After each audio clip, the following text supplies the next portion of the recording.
And now, from approximately coast to coast, Bob Elliott and Ray Goulding take pleasure in presenting the Bob and Ray Public Radio Program.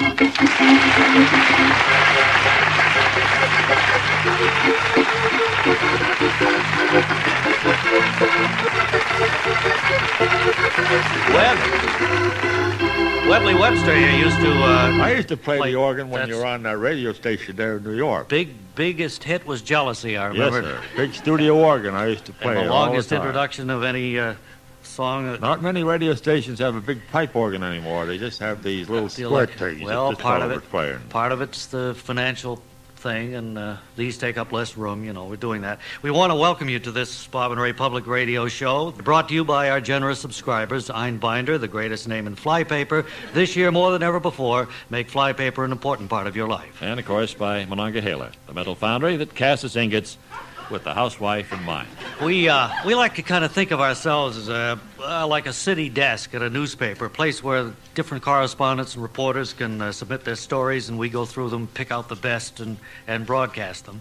And there's one type of reporter's assignment that's been an old standby on radio, television, and newspapers. Editors always seem to want the views of the man on the street whenever there's a controversial news development. Now, it's hard to say why we value the wisdom of the common man so highly, but no matter, they do. So here's ace Bob and Ray reporter Wally Ballou. Lee Ballou seeking the views of some passers-by here on the street, views on the latest speech from the White House. Sir, would you step over here and talk to me, please? You want to talk to me? Yes, I would like to.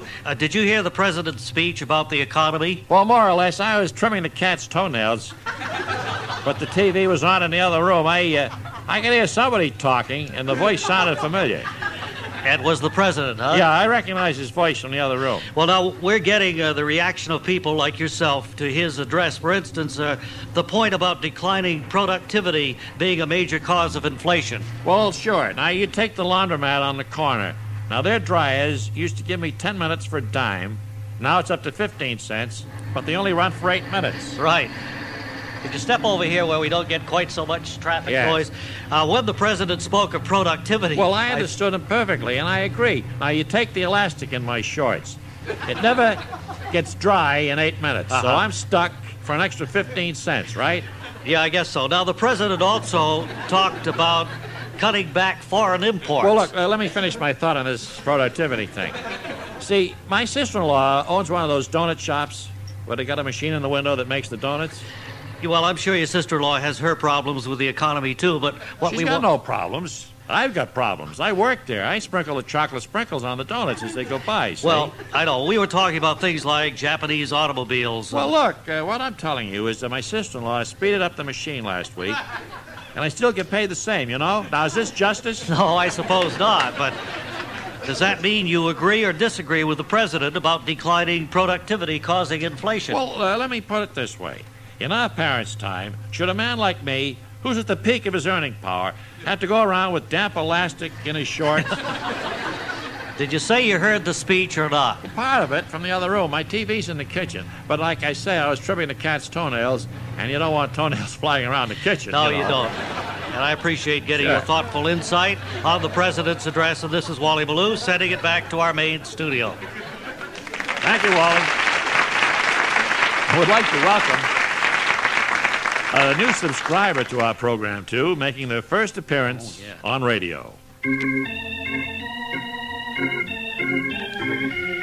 Hi, this is Rudolph. And Irma. Of the Rudolph and Irma Dance Studios. And if you have a dollar bill... Any dollar bill... that's green... it entitles you to one free dance lesson at Rudolph and Irma's Dance Studios, located at 5913 Harper Street in Arverne, Long Island. And if you don't have a dollar bill... any Lincoln Head penny will do. And if you don't happen to be one of the lucky holders of a Lincoln Head penny... you can show us an empty change purse. Or an empty wallet. And still get a free dance lesson, provided you give us a verbal statement of intent that you plan to buy a wallet. Or a change purse. And that address again is... Rudolph and Irma's Dance Studios, 5913 Harper Street, Arverne, Long Island. Where you learn the breakaway fade, popularized by Henry Armstead, Wizard of the Waxed Floors. Or perhaps you'll be taken by the conga-monga, a combination of the conga and the manga. as taught by Perry Sanchez, the hero of the hardboards, at Rudolph and Irma's Dance Studios in Arverne, Long Island. And for you older folk who prefer a less lively dance step, chat with us about learning the creak. A mild dance step made well known by that septuagenarian of slide, Amos Neezer. And, of course, there are the more popular steps you can learn. Like the jockey trot. Or the hot coal hop. And, of course, the very much in vogue cocktail dip. As taught by Felicia Floodgate, the siren of the surfaces. All this at Rudolph and Irma's Dance Studios in Arverne, Long Island. Where you'll find dancing a pleasure. On our deep pile rugs. And tastefully furnished offices. And don't forget to ask about our colored rotating chandelier. Which throws a myriad of multicolored lights on each dancing student. And for those of you who care for music while you're dancing, arrangements can be made for melodies to be played. So be sure to ask about the chalk footprint method of dancing. With footprints skillfully drawn by Lionel Warp, the Titan of taps. All this at Rudolph and Irma's Dance Studios, 5913 Harper Street, Arverne, Long Island. And will the soft shoe dancer who left his soft shoes at the studio please pick them up this week? Before they melt completely. Oh, I'm sorry, Rudolph. No, that's all right. Did you want to say that together with me? Well, that's all right. Togetherness is so important, though. Yeah, especially in the dance business. That's right.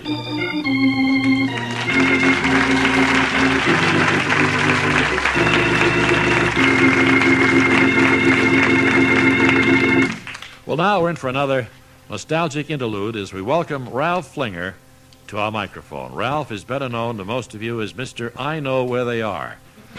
Now, he spent a lifetime tracking down old-time celebrities who are no longer in the spotlight. And, Ralph, it's amazing how many of our listeners write in asking your help as they try to locate their favorites of days gone by. Well, I'm delighted to do whatever I can to help, Ray. You know, Sure. I send out more than 100 birthday cards on the average day to washed-up celebrities who've grown a year older. And I know it makes them feel better when I can include a little note that tells them they're still remembered by your listeners. Well, they certainly are remembered, I'm sure, Ralph. This letter I have here is from a woman in Oregon. Is typical of those that come in addressed to Mr. I Know Where They Are. She says that her girlhood hero was a rich society playboy named Wainbridge Van Cortlandt. But she hasn't read anything about him now in the paper for years, and she wonders whatever became of him. Oh, goodness sakes alive. Wainbridge Van Cortlandt. His grandfather made millions selling defective railroad ties back in the 19th century when the Iron Horse was first spanning the country. And tying it together into one great nation, you mean? Yes, except on the lines where old man Van Cortlandt had provided the railroad ties. The wood in most of them was infested with termites, so that caused the locomotives to tip over before they had a chance to tie this country together into one great nation. I see.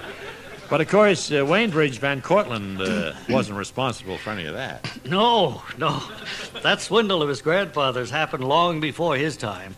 About the worst thing Wainbridge ever did was ride down Wall Street during the Depression on one of his polo ponies. Uh-oh. Several former stockbrokers were kicked as they stood on the sidewalk trying to sell apples. Yeah. But later, Wainbridge gave them each $1 to show that it was nothing personal. Well, it sounds as if the man was a decent sort of a fellow that any young girl might have worshipped from afar. But where is he now? Well, Wainbridge lost everything during the war, Ray. He'd invested the family fortune in buying a South Pacific island, but the Japanese managed to sink it some way. I think they just let the air out underneath it and it fell. Anyway, Wainbridge now lives in a small furnished room across the street from the bus station in St. Louis. He supports himself by raising goldfish and selling them to his neighbors. That's quite a come down for a millionaire playboy, isn't it? Yes, it is. But at least you've answered the lady's question. Our next letter, addressed to Mr. I Know Where They Are, is from a man in Utah. He remembers a famous rodeo rider of years ago named Tumbleweed Gargan. And he wonders if you happen to know where Tumbleweed is. Well, indeed, I do know where Tumbleweed Gargan is. I think he was a hero of every young fellow who grew up in the West, Ray. He used to rope wild bison before that rodeo event was outlawed by most state legislatures. Well, that's very interesting. Where's Tumbleweed now? Well, I don't think they ever officially outlawed bison roping in Montana, but since the event had been dropped from rodeos in other states, it gradually died out there, too. I see.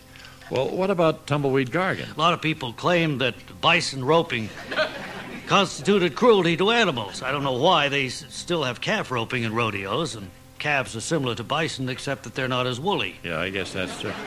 Where is Tumbleweed Gargan now? He's in Fort Worth, Texas. Well, is that all? Yes, as far as I know. Well, I guess that takes care of that. I think we have time, looking at the clock here, for one more quick question addressed to Mr. I Know Where They Are. It's from a woman in Virginia, and she's wondering about a former child movie star named Fat Baby Marksford.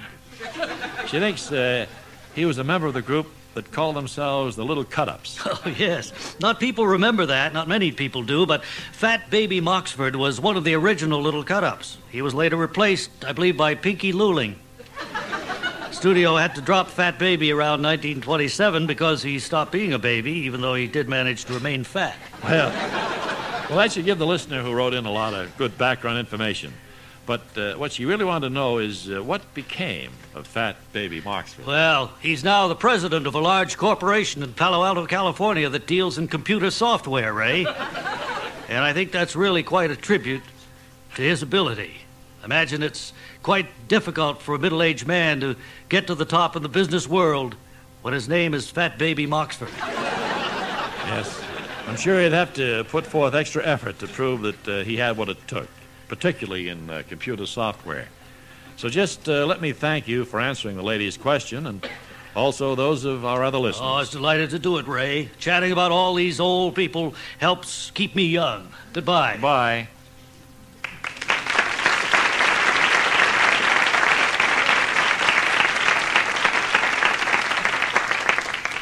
Say, friends, have you checked your household fly paper lately to make sure it's retaining its full stick-'em quality? Even the finest brands tend to dry out after hanging indoors for a few years. Hi, this is Bob and Ray reminding you that dry fly paper is a useless weapon in your battle against swarming insects. So replace your old dead fly paper today with Einbinders, the brand you've gradually grown to trust over the course of 3 generations. Now we should have a little sports talk. We haven't done that for quite a while. A little sports music. Hi, sports fans. This is Biff Burns in the sports room, and today we're welcoming a great hero of the game of baseball, a fellow who's had some 29 years in the sport. He's finally retiring, and I speak, of course, of Stuffy Hodgson. Stuffy, welcome to the sports room. How do you feel? Well, I feel pretty sad, naturally, Biff, realizing that this is the last day. Pretty sad. Well, that's a pretty normal way to feel, but still in all, looking back over this long career of yours, you got to admit the game has been pretty good to you. Well, not as good to me as some of these young punks that are coming along. Well, I detect a note of rancor there. What do you mean, exactly? Well, when I first came up to the big leagues, playing the game was everything. Sure, you got paid for it, but now all these young guys think about it. Big salaries, and big homes, and big cars, and vintage wine, and beautiful women, and making TV commercials, and sleeping late in the morning. Looks like guys like you went wrong somewhere along the line. I know, and these young guys, they all have these little radios going in the locker room all the time, playing a bunch of noise. Now, I don't understand that kind of music. Whatever happened to the songs that Pat Boone and Kate Smith sang? I mean, those guys sang real songs. I guess so. I don't know much about music. And here they're always kidding around. Now, they loosen the spikes on my shoes, you know. So I run wobbly. Oh, that's... And they put cheese up here in the band of my cap. Wow. It took me till August to track that smell down. That's really here terrible. The other day, they dumped a pail of water on me and the sports writer back there. Well, you know, I like a joke like the next guy, but you go too far. Yeah, I think I read something about that. You know, looking back, it's good to see that after all of these years and the ups and downs, you've managed to retain your sense of humor. You got it.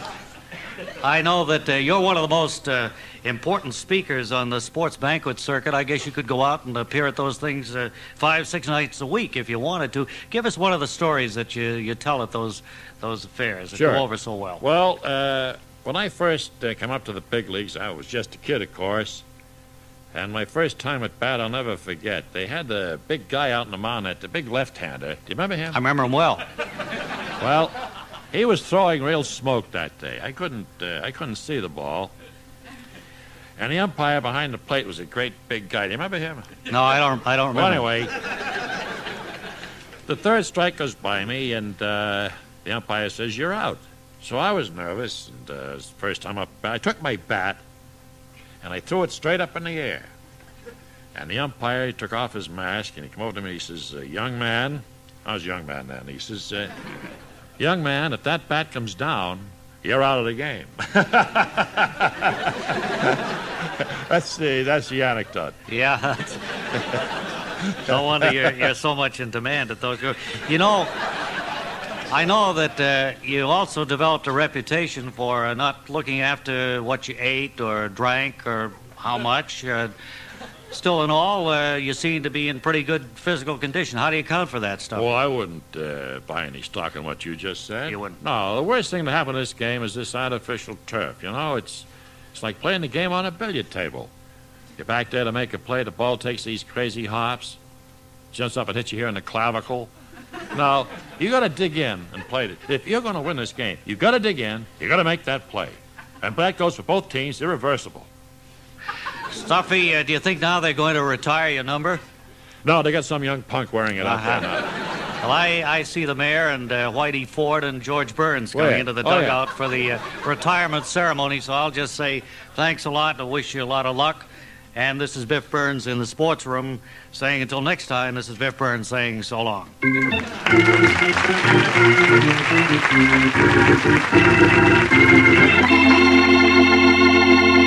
Today we announce Bob and Ray final clearance, a closeout, absolute clearance sale. We are being forced to vacate our premises. Our lease has been foreclosed. Our landlord says we must go, and his ultimatum is your good luck. Now, we have to get rid of every last piece of our tremendous stock at ridiculous sacrifice. Now, because we must go, you can buy men's two-pant suits for $16.50. Men's three-pant suits for $17.50.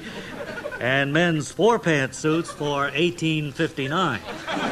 And men's all-pant suits for $19.50. Now, you can get men's complete winter overcoats at $22.50 and men's winter overcoats without sleeves for $17.50. Our lease is up, and you get the benefit. Men's winter underwear with long legs and long sleeves for $1.75. An extra pair of legs for only 38 cents. Yes, the landlord says vacate, and that's it. What? Us? Hello? Yes. What? We can? Darn it. What's the matter? The landlord says we can stay another year.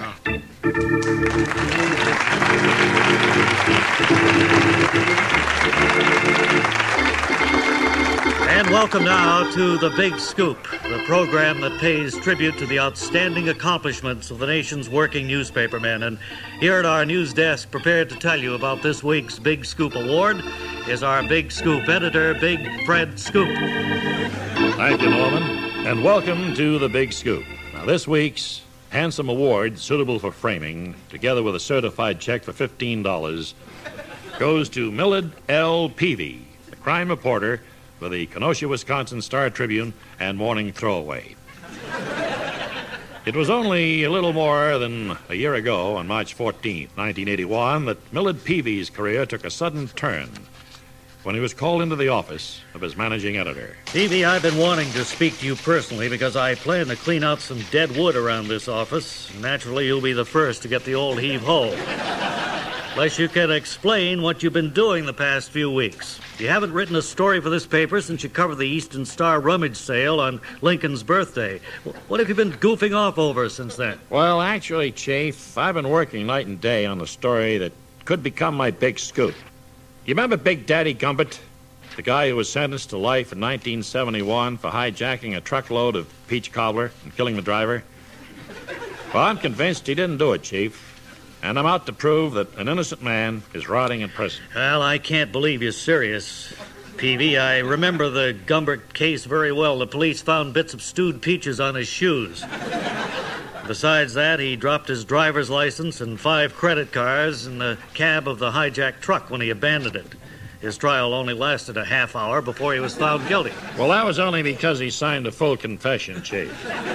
But I know that he had to be shielding the real criminal. Too many things don't add up. I intend to get to the bottom of this. All right, Peavy. Follow up your hunch if you want to, but if you're wrong and disgrace this newspaper, you're finished here at the Kenosha, Wisconsin Star-Tribune and Morning Throwaway. Well, I understand, Chief. And as a working journalist, I'm honor bound to see that the guilty are punished and the innocent are set free. I'll put my career and my future on the line for that if I must. And so Millard Peavy began the difficult job of searching for new evidence about a crime that had occurred 10 years before. First, he sought out the medical man who headed the local police crime lab. Say, Doc, I'm convinced that someone ordered you to say that Peach Cobbler was found on the suspect's shoes, not to mention his fingerprints being found on the murder gun. Would you care to comment on why you committed perjury at the trial? You miserable wretch.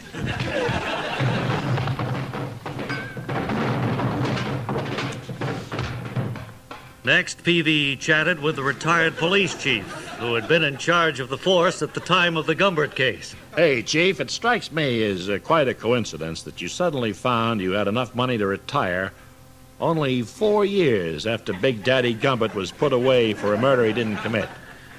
How about filling in the missing pieces for me? Why, you rotten little punk.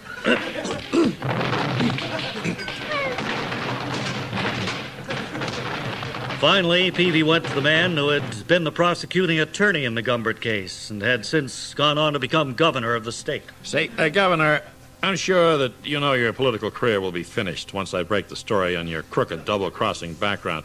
Why not tell me all about it? Maybe I can go easy on you. You reprehensible pipsqueak.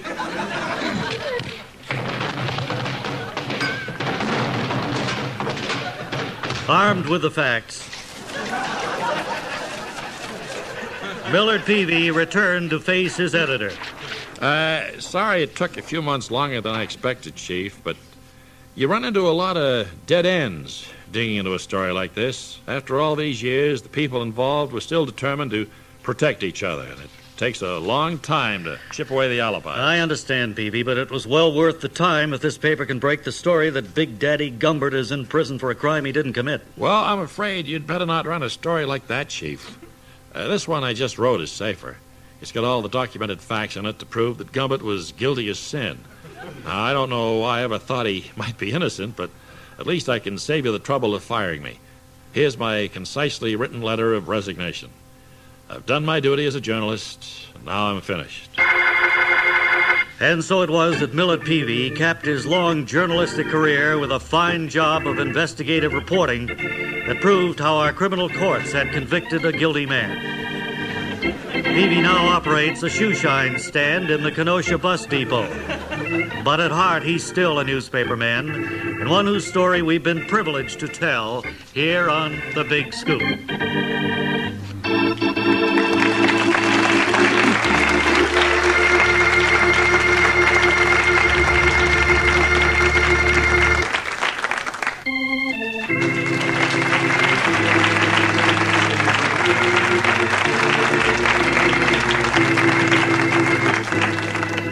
Welcome once again to Gary Summit and its continuing story of intrigue among the socially prominent. There in stately splendor, far removed from the squalid village below, they fight their petty battles over power and money. Now, as this week's action begins, young Rodney Murchfield is counting paper clips in his palatial office at the Murchfield Lead Mining Company. And suddenly, his evil brother Caldwell enters. Rodney speaks. 527, 528, 529. I don't know whether you've heard about it yet, Rodney, but Mother just made me vice president of the family business. Where shall I put my golf clubs? I really don't care. And I might add the very idea of your being an officer of this firm fills me with disgust. 548, 549. Well, I'm not too crazy about having you here either. But since you're president of the outfit, I'll try to make the best of it. You're missing the point, Caldwell. My whole life has been dedicated to Murchfield lead mining. Lead is in my blood. Now you've suddenly appeared as my long-lost brother, and I don't see that 30 years of being long-lost qualifies you for an executive position. Excuse me. Would either of you care for some coffee? Not now, Pamela. I'm in conference and can't be disturbed. Yes, sir. 586, 587, 580. Gee, I hope she comes back. I sure would have liked some coffee. Besides, I could tell she was giving me the big eye. Caldwell, that young lady's in love with me, and I'm planning to leave my wife to marry her. It's scheduled for next Thursday, I believe. I have it here in my appointment pad somewhere. Well, look, while you're looking for that, I'll outline my plans for changing our company's product line now that I'm a big cheese here. Don't talk nonsense. We can't change the product line. This is a lead mining company. Our only product is lead. Excuse me. If you're too busy for coffee, does that mean you want me to hold your calls, too? Yes, by all means, Pamela. Hold my calls. Yes, sir. You haven't had any so far today, but if one comes in, I'll hold it. Frankly, Caldwell, I can't imagine why you'd suggest changing the firm's product line when this is only your first day on the job. Well, a business only sells lead ingots. Just doesn't have much pizzazz. Besides, I saw a couple of our salesmen in the parking lot. Poor guys couldn't even lift their sample cases. Well, your compassion for the hired help is very touching, Caldwell, but if the men don't like it here, they can look for work in another state where we Murchfields don't control the economy. Excuse me, but since you're in conference, I thought this might be a good time for me to go to lunch. Yes, go to lunch, Pamela, by all means. Thank you. I thought it might be a good idea to do that. It's hard to branch out from lead, Caldwell. Gee, I was hoping maybe she'd go to lunch with me, but you sure put the kibosh on that. Pamela's my fiancée, Caldwell. I already told you that. Well, I plan to muscle in on you, but I guess I can wait. Fine. Then let me complete my thought. We've made previous attempts to broaden the Murchfield product line with toy soldiers, fishing sinkers, all that sort of thing. In fact, we once adopted a new company motto: if it's heavy as lead, Murchfield makes it. Well, that's been your whole trouble, you see. You can't see beyond lead. I've taken steps to get us into the big money. Thanks to my efforts, there'll soon be a gambling casino operating on this very spot. What in heaven's name are you talking about? Murchfield Lead has taken in a new partner, Rodney. I've settled an old personal debt by merging us with Big Auto from Detroit. I hope you're only joking, Caldwell. Before I'd allow a thing like that to happen, I'd strangle you with my bare hands. 617, 618, 600... Well, can organized criminals fit in comfortably with the socially prominent Murchfields? And what about Pamela's mysterious failure to return from lunch? Perhaps we'll learn more next week when we hear Rodney say, now that I've signed the merger agreement, is it all right for me to take my feet out of the wet cement, Otto? That's next week, when we resume our story of endless intrigue on Gary Summit.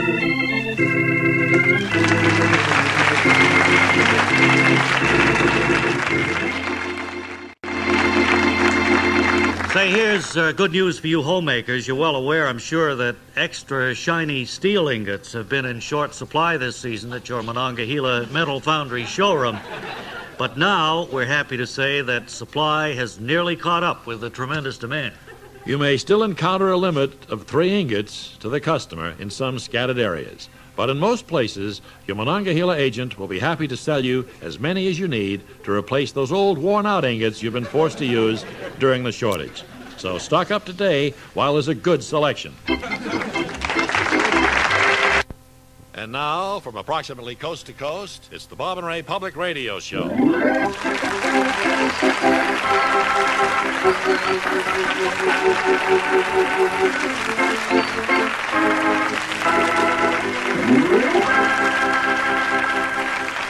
Okay, and today we've had our scouts searching the railroad and bus stations around New York for victims of misfortune. And several of them here have been selected to receive assistance from our generous Bob and Ray organization. Bob, I see you have one of those miserable creatures there at the microphone with you right now. Yeah, I do, Ray. This pathetic specimen is E.L. Werberly of Niles, Michigan, if I read that correctly. Yes, Niles, Michigan. And, You state that you came to New York for treatment of a rare illness, is that right? Yes, that's right. See, my hair began falling out about 2 months ago, and the diagnosis has now been confirmed that I've got Dutch elm disease. Well,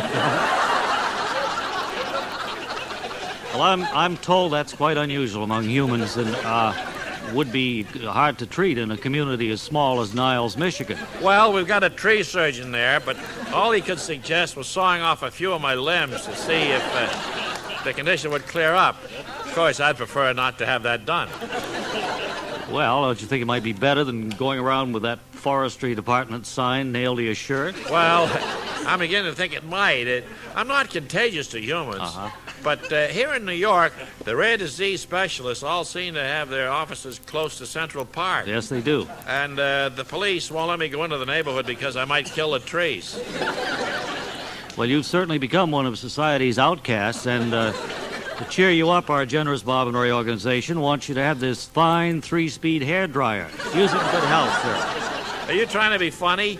No. I mean, my condition has let me bald as an egg, and you give me a hairdryer. Just use it in good health. That's least we can do. Our final victim of misfortune is Mrs. Emma Grulock of Newport, Kentucky. And according to your card, you're trying to sell peanut brittle from door to door here in New York to raise money for new playground equipment in your poverty-stricken little town. Is that right? Well, actually, Newport's not poverty-stricken by any means. No? It's just that I've worked the old peanut brittle scam there before, and besides, I figure it will take months for the New York Police Bunko Squad to discover that I'm not sending any of the loot back home to buy playground equipment. And in the meantime, of course, you'll be trotting the streets of a strange city in all kinds of weather, trying to raise a few paltry dollars for your favorite charitable cause. Our hats are off to you, ma'am, and from our generous Bob and Ray organization, a lovely set of matched dueling pistols just for you. They have your initials on them. Well, that's just awful. If the fuzz spots me walking around with a gun in each hand,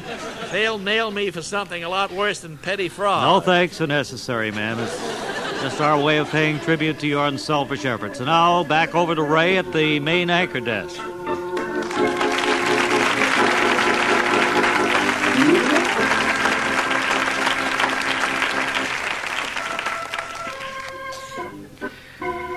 And now the Rotman Corporation, maker of fine buggy whips for more than 9 centuries, brings you The Orderlies, a dramatic behind-the-scenes glimpse of life in a big city hospital. Orderly wine coop, report at once to Chief Orderly Snellwell. Report to Chief Orderly Snellwell. Here I am, Chief Orderly Snellwell. I hope being summoned to your executive cubicle doesn't mean that I've somehow incurred your displeasure. Wine coop, I think you're well aware that the mere sight of you incurs my displeasure. However, I try not to let personal feelings interfere with my administrative duties here in the big city hospital. Oh, you administrate beautifully, sir, considering the awful cross you have to bear with people like me making you nauseated all the time. It's not people like you, Wine Coop. It's you specifically. Yes, Your Eminence. And I sure didn't mean to imply that anybody else on the staff even comes close to creating disgust the way I do. All right, Wine Cube, you can stop polishing my shoes with the tip of your nose. I think you've made your groveling attitude quite clear now. Well, it was only meant as a gesture of devotion, Chief Orderly Snellwell, but if it bugs you, I'll gladly return to my menial duties. Not so fast, Wine Coop. There's still the matter of a very serious charge that one of my informants has brought against you. Really, sir? I thought those finks were all on vacation this week. That'll be quite enough of your insolence, Wine Coop. It'll only make things worse for you. Now, would you care to confirm or deny the report that you let a hospital visitor ride on one of the elevators that was clearly marked for staff use only? Well, yeah, I think I did, but as you know, sir, we only have 4 elevators, and they're all marked for staff use only.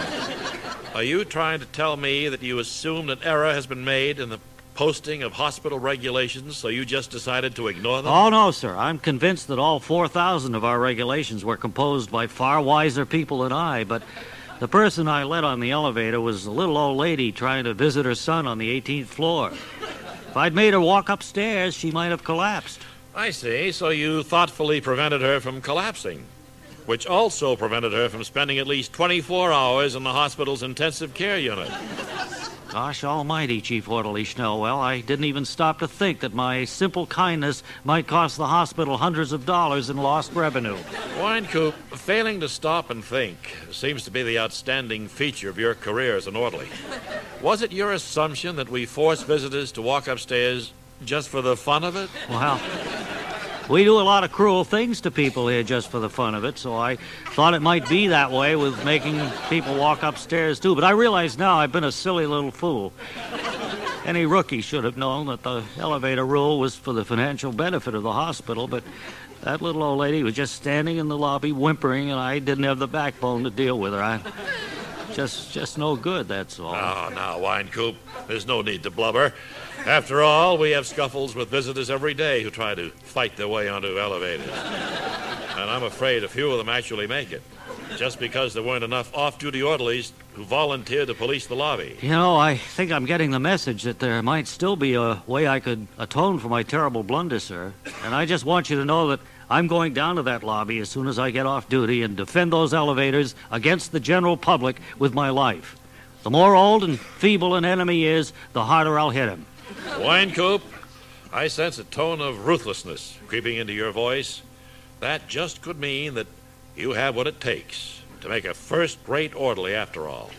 And the time may soon be at hand when I'll be proud to call you a colleague.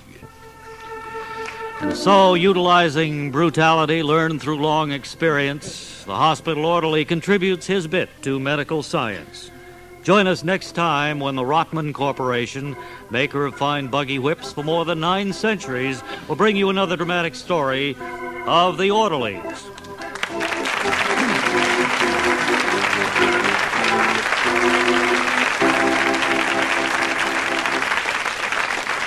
Now, let me pass on a timely shopping reminder from the makers of Einbinder flypaper. Friends, I'm sure you're all aware of the worldwide shortage of high-quality stickum that's used in the manufacture of flypaper.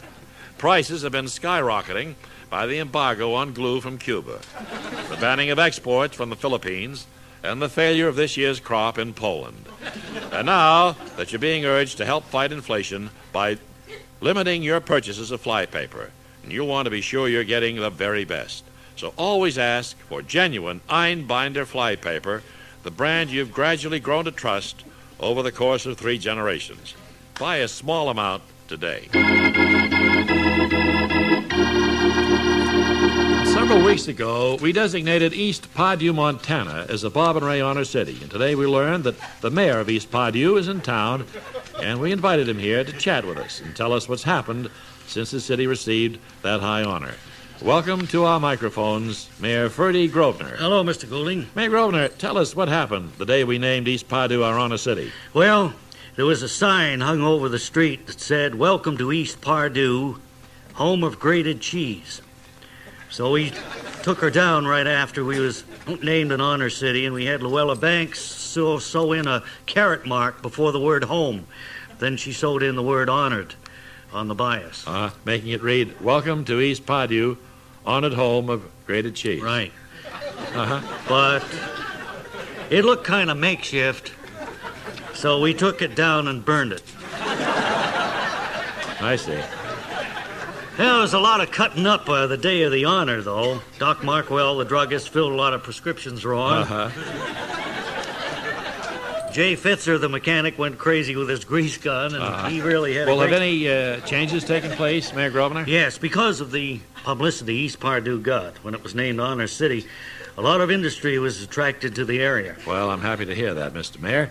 I'm sure it will herald a new era of unparalleled prosperity in East Padue. Yes, sir. 3 days after we got the honor, men and equipment came to East Padue. Bulldozers were going day and night, power shovels operating on double shifts. Well, I'm certainly glad there was so much activity. It took them about 4 days to push East Padue right off the map.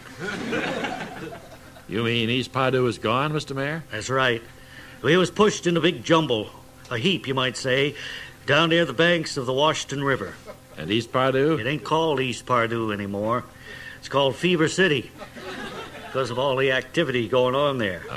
You should see them steelworkers fling them hot rivets around. Exciting. A bunch of us down by the river got burned by them. I'm sorry to hear that, sir. Well, I just Dropped by to tell you what a thrill it was to be named an honor city and a disaster area all in the same week. Well, what do you call your little community down there by the banks of the Washington River, Mr. Well, Mayor? we ain't decided really on a name yet, but we got it narrowed down to two choices. Tent City or Hobo Town. Well, when you decide, be sure to let us know so we can designate it a Bob and Ray Honor City Oh, I again. don't think so. If you did, more industry might be attracted to the spot. It wouldn't take but a minute for a bulldozer to shove us in the drink. I understand. Well, you tell all the folks out there not to be discouraged, Mr. Mayor. If they put their backs to it and build docking facilities for 30 or 40 boats, they'll have a marina. I'll do that. Thanks for coming by, sir. Yes. Now, in the interest of good broadcasting, we have a reply to a recent Bob and Ray editorial in which we expressed the view that the New York City area law requiring leashes for dogs should be broadened to include cats, hamsters, and other pets. And here now to speak in response is Mr. Victor J. Bodenhamer of the National Society of Friends of the Four-Legged. Go right ahead, Mr. Bodenhamer. Well, I certainly intend to. The attitude shown by you two birds toward my presence here today has been a humiliating experience. Well, I'm sorry you feel that way, sir. Actually, we were just discussing our general reaction toward listeners who come here to present editorial rebuttals. And, of course, nothing we said was meant as a personal reflection on you. What are you talking about? Your pal Fatso there called me a little shrimp. Now, that's about as personal as you can get, and I don't like it one bit. I can understand that, but by the same token, you just referred to Ray as Fatso, and he has a legion of friends who only think of him as heavy-set. Yeah? Well, I got a legion of friends who only think of me as being petite or diminutive, but never a little shrimp. Well, I'm sure you can Well, overlook... excuse me, but if you'll allow me to finish making my point here. All right. I'm only 5'2". Right. But I'm very well proportioned, so that my small stature isn't even noticed unless I'm standing next to a normal person. I hope you're not saying that you think of yourself as being abnormal just because of your diminutive stature. No, not at all. That was just a Freudian slip. You see, I admit that I took quite a pushing around as a child because I was small, but now that I'm an adult, I have a legion of friends, as I mentioned a moment ago. Of course, you may not believe that. No, I believe it. You seem like a decent enough person to me. And Oh, thank you. That's the first nice thing anybody said to me since I got here. Well, I'm sorry if the members of our staff have shown hostility toward you, Mr. Bodenhamer. I guess they just act a little cold when anybody shows up to challenge one of our editorials. Really? I thought they were being snippy toward me just because I'm short, you know? No, not at all. I don't Well, a lot think of people do, you know. They figure that a little twerp like me can't stand up to normal people, so they really let me have it, just to make themselves feel big and important, you know? I can assure you, Mr. Bodenhamer, that our staff shows the same rotten attitude toward every guest who comes here to deliver an editorial reply, and we've had several who are well over 6 feet tall. No actually. kidding. Yeah. Well, gee, you really made me feel a lot better by saying that. I guess I was just being overly, sensitive about my size. Yeah, I think guess. it's only natural you would be. And as you said, you took quite a pummeling as a child because you were short, and the effects of an experience like that can last a lifetime. Well, that's very true. But not many normal-sized people have the human compassion to understand that. I've really enjoyed meeting you and having this little conversation. Well, thank you. If there's anything we can do to Well, make if you're ever out in East Islip, you can stop in for dinner. Give me a call from the station. I'll come over and pick you up. That's very kind of you, sir. But now, what about your editorial Oh, rebuttal? I don't believe there's anything else I need to add. So, well, thanks for everything. You've been a real peach of a guy, you know. Goodbye. Bye. You've been listening to a reply to a recent Bob and Ray editorial on the subject of broadening New York's present leash law for dogs. Speaking was Mr. Victor L. Bodenhamer, the little shrimp who represents the National Society of Friends of the Four-Legged. Printed copies of this editorial. A rebuttal will not be available to the public, so don't ask for one, please. Yes, especially for not writing in, we thank you.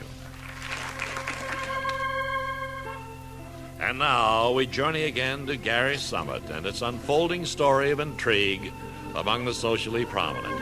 There in stately splendor, far removed from the squalid village below, they fight their petty battles over power and money. As our action begins, spineless young Rodney Murchfield is at his desk, making plans to regain Pamela's affections from his brother Caldwell. Suddenly, he's interrupted by the entrance of Wallace Yodenfuhr, chief engineer of the Birchfield Lead Mining Company. Rodney glances up and speaks. Come in and sit down, Jodenfuhr. I was just planning how I might regain Pamela's affections from my despised brother Caldwell. Well, I'm afraid I can't help you with that, Mr. Birchfield. I'm a mining engineer. I didn't even take a course in personal relations at A&M. Well, that's all right. I have other people on my payroll who can take care of Pamela. It's been your assignment to figure out why we've had so many customer complaints recently at Birchfield Lead. Well, I've had the quality control department working on that problem day and night, Mr. M. They brought me some wonderful news. Well, I don't see anything wonderful about delivering lead ingots that our customers can't melt down into satisfactory toy soldiers. Even the fishing sinkers made from our product don't sink right anymore. Well, that's what I had the guys in quality control check out. Oh? And their study led to the wonderful news. It seems our recent lead shipments were unsatisfactory because they weren't lead. What we've been mining lately is pure silver. Are you saying that our underground division moved from lead into a vein of silver without knowing it? That's what happened, all right. It's so dark down there that everything looks pretty much like lead. But, do you realize how much more a ton of silver is worth? No, I've always feared that reading the commodity prices in the paper might make me an uninteresting person. But I gather from your attitude that silver may be of more value than lead. You'd better believe it. This is really the discovery of a lifetime. Well, in that case, take an extra hour for lunch with full pay, Jodenfuhr. I want to phone my broker before this news leaks out. Buy every available share of Birchfield stock.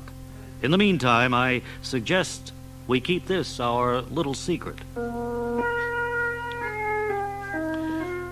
Rodney's financial dealings look terribly fishy, Bowden. Someone's bound to wonder why he suddenly sold his yacht and his Shetland pony to buy 300,000 shares of Birchfield Lead.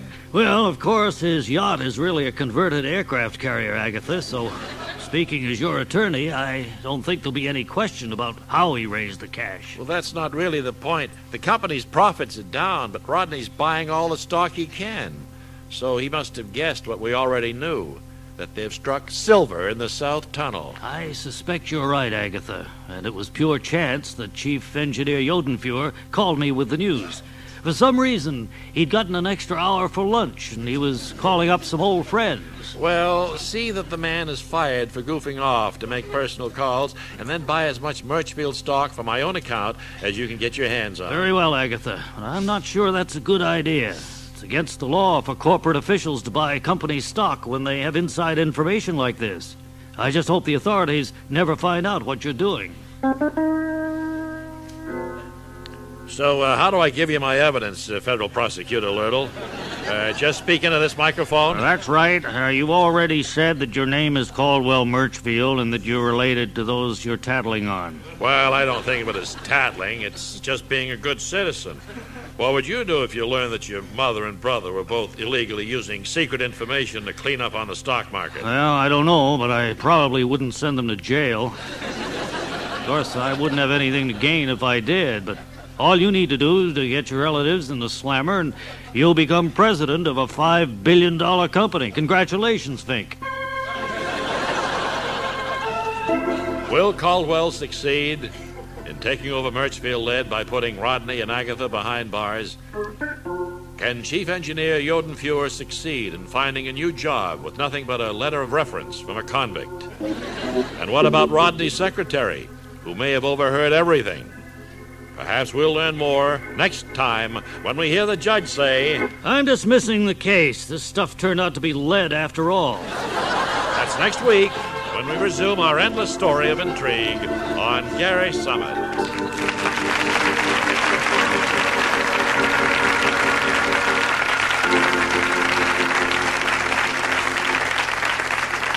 Well, now we invite you to join us again for the Bob and Ray Public Service feature, Chatting with Dr. Chesney. Now, this is the portion of the program where we invite all of our disturbed listeners to call in and receive some expert advice from the noted psychologist, Dr. Merton Chesney. And, Doctor, I can't tell you how happy we are to have you with us again. Really? I find it interesting that you claim to be happy when you're not exhibiting any of the usual outward signs of joy. Would you care to think about that for a moment? Well, I don't really need to think about it. When I said I was happy to have you here, it was no big deal.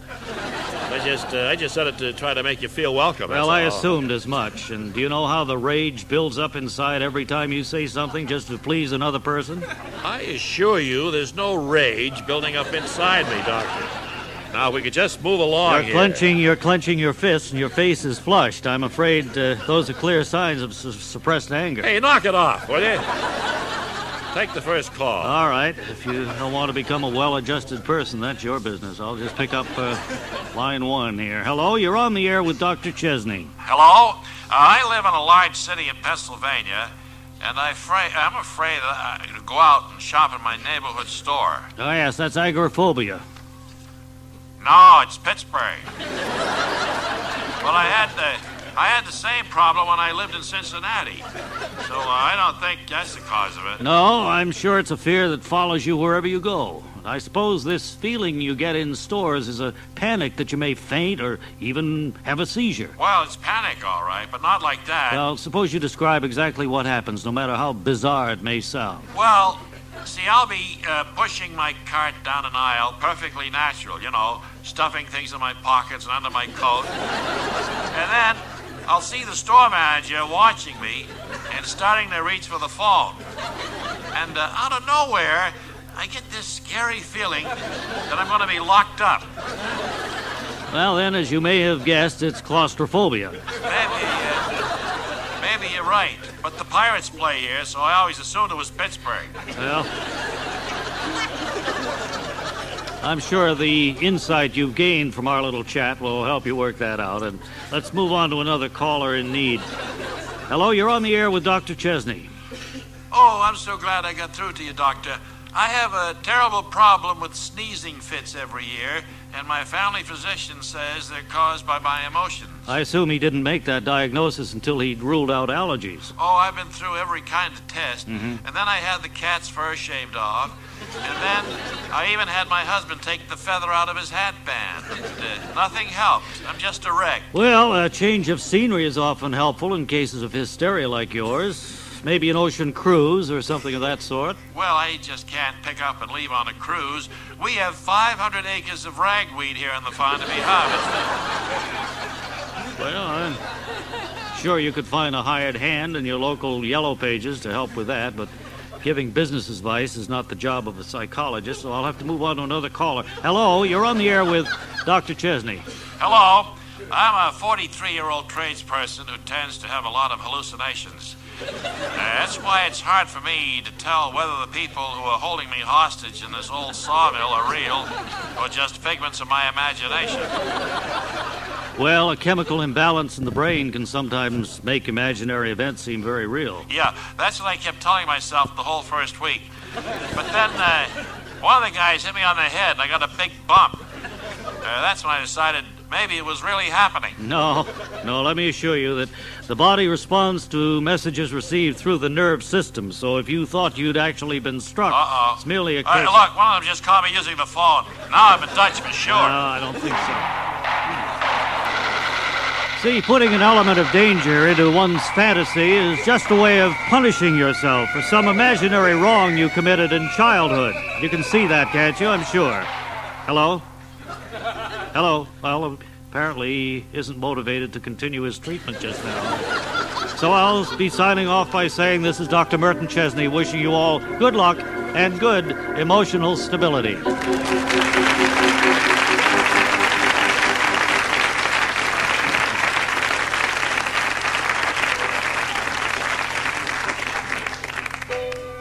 And now, Dining Out with Bob and Ray. The informative feature that helps guide you to some of the lesser-known but truly outstanding gourmet restaurants around New York and around the world. Well, Bob, I believe your adventure in dining this week took you to one of those quaint little sidewalk cafes up in the Central Park area. Yes, it did, Ray. I'd heard a great deal about the specialties at Bernie's Pushcart on the Green. And I finally was fortunate enough to locate it the other day as it was moving north near 85th Street. Well, I assume then from what you're saying that Bernie's Pushcart on the Green doesn't stay in one location the way most restaurants do. No, I think it's unique among gourmet restaurants in that one respect. Bernie, my dining host, told me that He ranges from Central Park south clear up to the mid-'80s, but his regular clientele is familiar with his route, so they plan their lunch hours for times when they know he'll be in the neighborhood. Well, moving around as he does, I don't imagine that Bernie's able to provide too much in the way of atmosphere or that impeccable table service that we associate with many of the finer restaurants. No, as the name implies, Bernie's pushcart on the green is just a pushcart on the green, but I would say that the wide range of offerings from the menu more than makes up for the lack of atmosphere and service. I had the number 2 combination. That's a hot dog with pickle relish.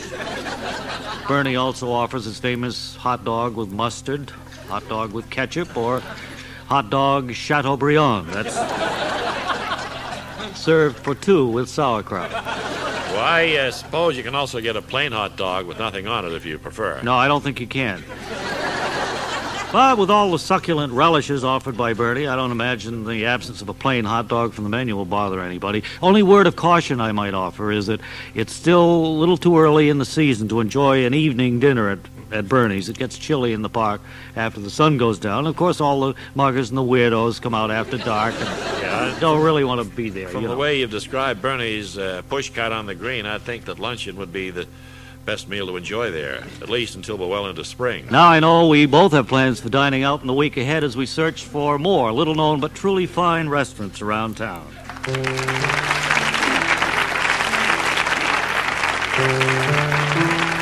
Well, if we had an old clock on the wall, I think it would be telling us that we've got to get out of here for this meeting of the Bob and Ray Public Radio Show.